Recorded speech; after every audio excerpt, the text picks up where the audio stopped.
worst that I've ever seen is maybe like 419. I've never seen any in the threes. I mean, that person, every debt, bad. Collection, bankruptcy. They had the whole works going on, and they were applying for a mortgage.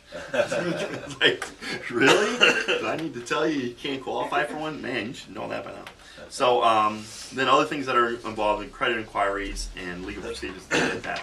So what determines your credit score? Okay, 35% of your credit score is how you pay your bills. Biggest bills being most important. So if you've got a mortgage or a car payment, something like that, that's going to have the most weight on it.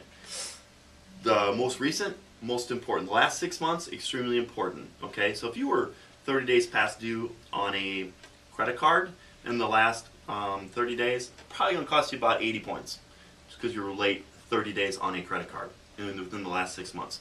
So be very mindful of your credit cards that you don't miss one. You know, it's amazing. The amounts that you owe is 30%, believe it or not. This is really crucial. So if you have a credit card and your limit is $1,000 and you have greater than 500 on that card, very negative to your credit score. You want to be below 50%, and Utopia would be below 30% of your credit limit. So if you have like a little $500 gas card somewhere, I wouldn't carry much of a balance on that because it doesn't take much. Or if you get a $500 Macy's card or whatever, I've seen them all. This really hurts your credit score. So you want to keep that low. Be better to put it on a Visa that you got a $2,000 or $3,000 or $4,000 credit limit. Okay, really important. And it makes a difference too. It's not based on all your credit cards and then you divide it in there. It's based on each individual card. So if you got a Visa that you got $5,000 limit and you got $500 on it, and you've got a Carson's card that you got a $500 limit and you got a $400 balance on, it'd be better to put that balance on the Visa. Okay. Length of your credit history. A lot of times people think, oh, I should shut down all these credit cards that I'm not using. That's false. That's false. You should keep them open because you want to get credit history. Because a lot of people, like I had people close all these credit cards down because they think, oh, that means they think I'm going to have all these open. No, that's not the case. That has nothing to do with your credit score. So, but the length does. Like I've had people, they only end up having 2 references because they closed down all their credit cards that they had throughout their whole life. Now they have like 2 years credit history. So now that, and then they have $500 on a $500 card. Their credit score is really bad in that situation. The types of credit that you use, okay. I don't know how many of these places are around, but you don't want to use like finance companies. You don't want to use one of those where you put the money down and you like secured credit cards, stuff like that. That's actually a bad loan or credit card to have. And then new credit, you don't want to shop around for credit. So the way that you have things called inquiries, okay? An inquiry is anytime you go and apply for a loan, they pull your credit, that's called an inquiry, okay?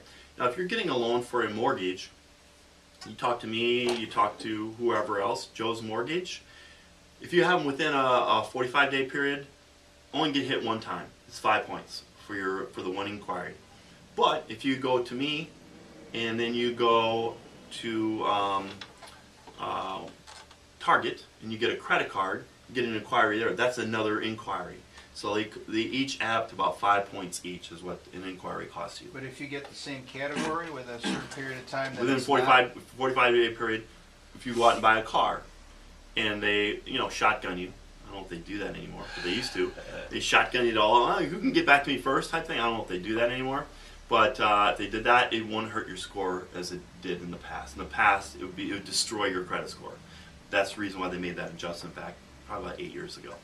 So what about something small like new cell phone line, new cable service? Because they check your credit. Does that technically affect? No, this that's not a credit inquiry. Okay. Yeah, so you're fine. Then they do like different informational things. Sure. Yeah, like sometimes you'll get these marketing, like sometimes your credit card or somebody that you're affiliated with, they'll do like a marketing inquiry on your credit too. What's that?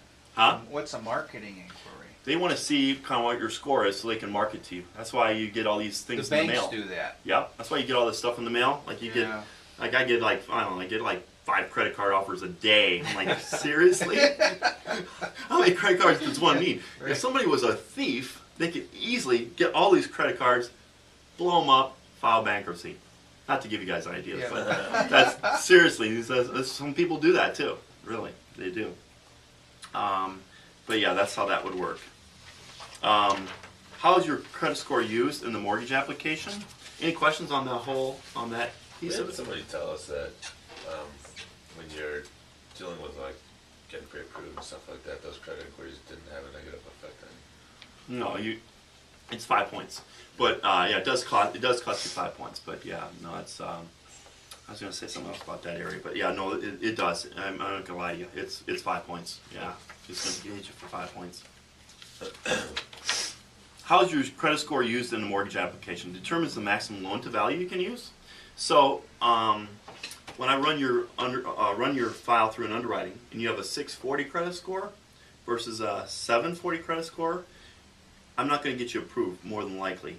Even though my guidelines say that you can get approved with a 640 credit score, a lot of times the underwriting system will not allow me to get you approved on that. So it'll say, nope, sorry, caution, turn down, cannot do this one.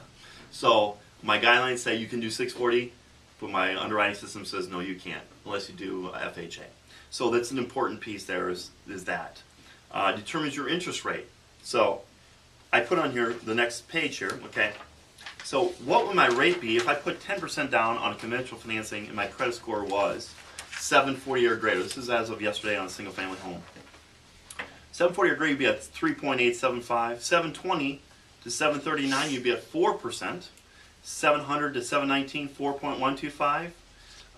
680 to 699, 4.25. And then you go under 680, you get killed. 660 to 679 is 4.5, 640 to 659 is 4.625, 620, 639 if you got approved, be 4.75. So as you can see, we post the rates on the internet, and it all looks good, and people think that they're going to get that, but they're not necessarily going to get that. So the rates that you normally see on the internet, okay,